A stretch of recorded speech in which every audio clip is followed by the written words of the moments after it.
welcome back to Citykids Live. My name is Miss Raquel, and I'm so glad you tuned in this morning.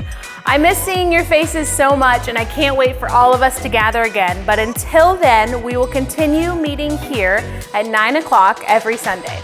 So it's time to worship God wherever you are. Stand up and let's sing the song together.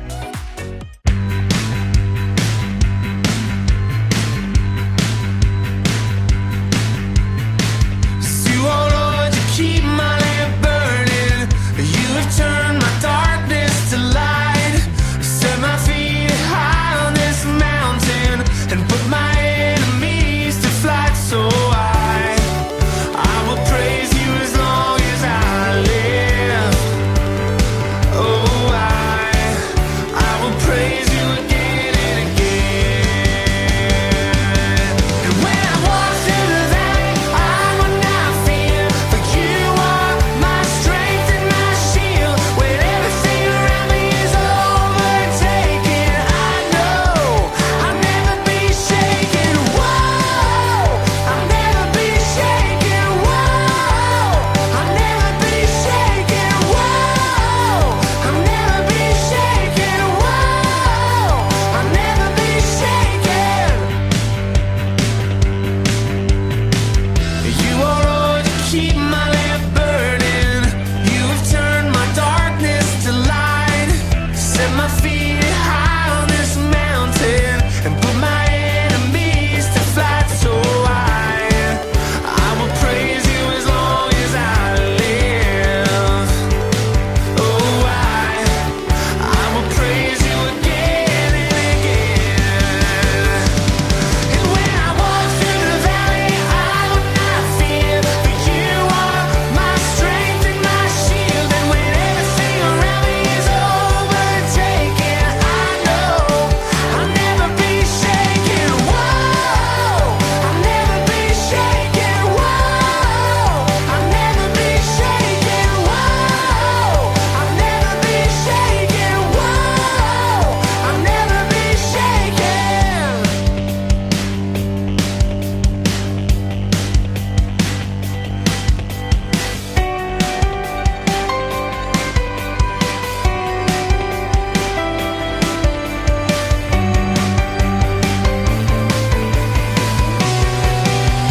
When I walk through the valley, I will not fear. For you are my strength and my shield. When everything around me is overtaken, I know I'll never be shaken. When I walk through the valley, I will not fear.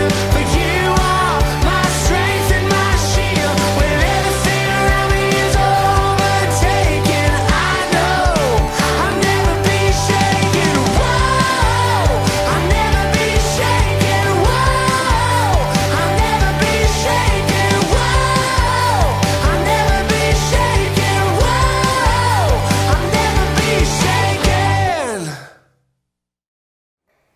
Last week we met Isaiah, and Isaiah was born 700 years before Jesus, but he wrote about Jesus in his book. How did Isaiah know the future? God told him the future. God wanted Isaiah to tell his people about his rescue plan. Do you remember what his rescue plan is? That's right, that God would send a rescuer to live on this earth, live a perfect life, die on the cross, 3 days later, rise again, and then that rescuer will come back to make everything perfect again. Do you remember the name of this rescuer? Let's say it together on the count of 3. 1, 2, 3. Jesus. Very good. Now the lesson today is about a man named Daniel. Daniel had some pretty good habits. Do you know what a habit is? A habit is something that you do every single day. Can you think of a habit that you have every day? Maybe it's brushing your teeth. Maybe it's getting dressed in the morning. Maybe it's praying before you eat dinner. Well, Daniel had a habit. Let's see what his habit was. Daniel and the scary sleepover. Things were not looking good for God's people. They had been captured and taken far from home, and now they were slaves of the king of Babylon. But God had not left his people. He was with them, and he was looking after them. Daniel loved God and obeyed him. Now, God made Daniel able to understand lots of difficult things, so it wasn't long before the king of Babylon noticed him. King Darius liked how clever Daniel was, so he made Daniel his most important helper of all and put him in charge of lots of other helpers. But the other helpers didn't like this. They wanted the king to like them best. They wanted to get rid of Daniel, so they spied on Daniel. They tried to find things wrong with Daniel, things they could tell the king, things they could... But there weren't any. None. They couldn't find anything at all. Except, there was just the one thing. Every day, 3 times a day, without fail, no matter what, Daniel went to his room, closed the door, and prayed. They smiled to themselves. Let's get the king to make a law. No one is allowed to pray to anyone except to the king. Daniel won't obey this law, and he'll be punished. They were pleased with themselves for being so clever and hurried off to tell the king. The king liked their idea. He didn't know they were tricking him, so he made it into a law. Everyone must pray, only to me. If you don't, the lions will have you for their dinner. Daniel heard this. He knew it was wrong to pray to anyone except God.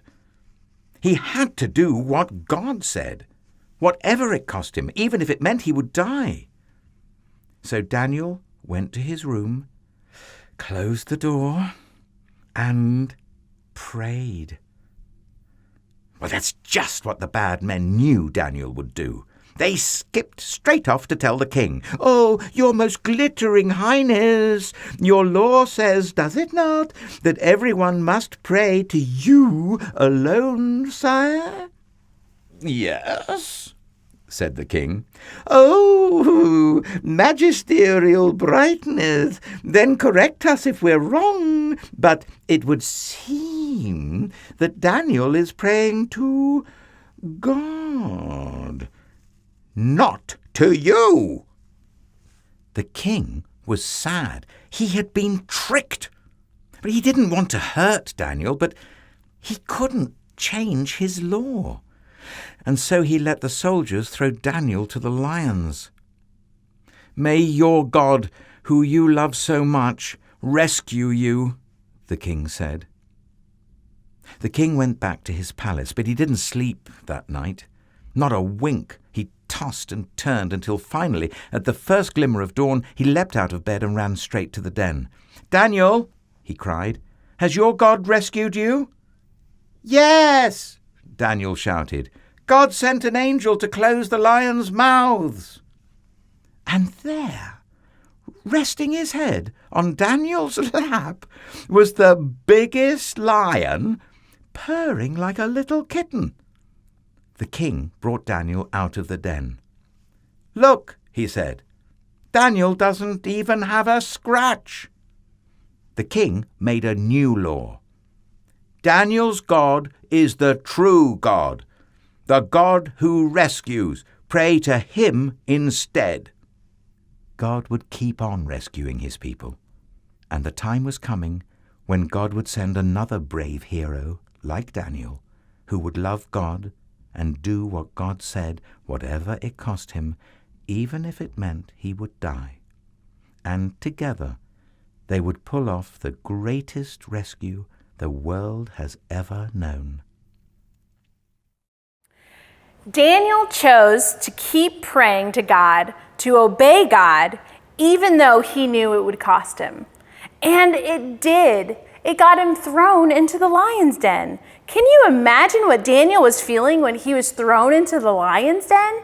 Whoa, talk about obedience. Can you think of a time when you obeyed and it cost you? Some people who obey God today can lose their jobs or they can lose their friends. Because you obey God, other people may laugh at you, or they may ignore you, or like Daniel, try and get you in trouble. The question is, will you obey God even when it might cost you? Do you remember at the end of the story, the time was coming when God would send another brave hero who, like Daniel, who would love God and do what God said, whatever it cost, even if it meant he would die. We all know who that is, right? Let's say his name together. 1, 2, 3. Jesus. Yes, Jesus is the brave hero who, like Daniel, would love God and do whatever God said, whatever it cost, even if it meant he would die. The memory verse we learned last week was from Isaiah. It was Isaiah 53:6. The Lord has laid on him the sin of us all. In our story today, God rescued Daniel from the lions. We discovered this again and again in our stories, that it is God who saves. Next week, we will meet Jonah, who prayed some great words about this. So we have a new memory verse this week, and it's from Jonah 2:9. Salvation comes from the Lord. Let's say that again. Jonah 2:9. Salvation comes from the Lord. Very good. So remember, Jesus loved and obeyed even though it would meant he would die. Let's sing this last song together.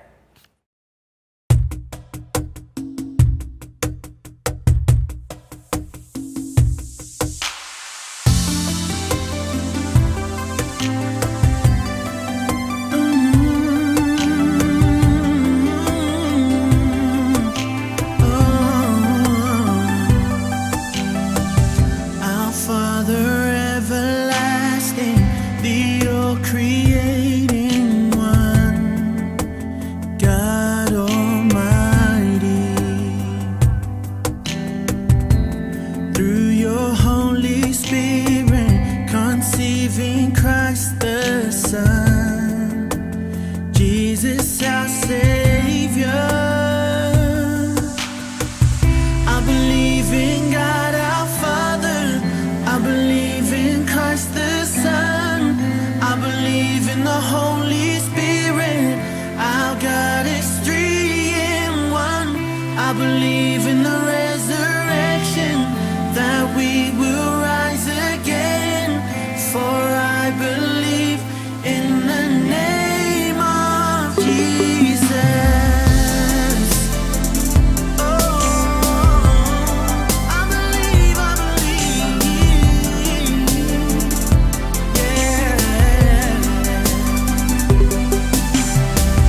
That's it for today. I'll see you next week. Bye, guys.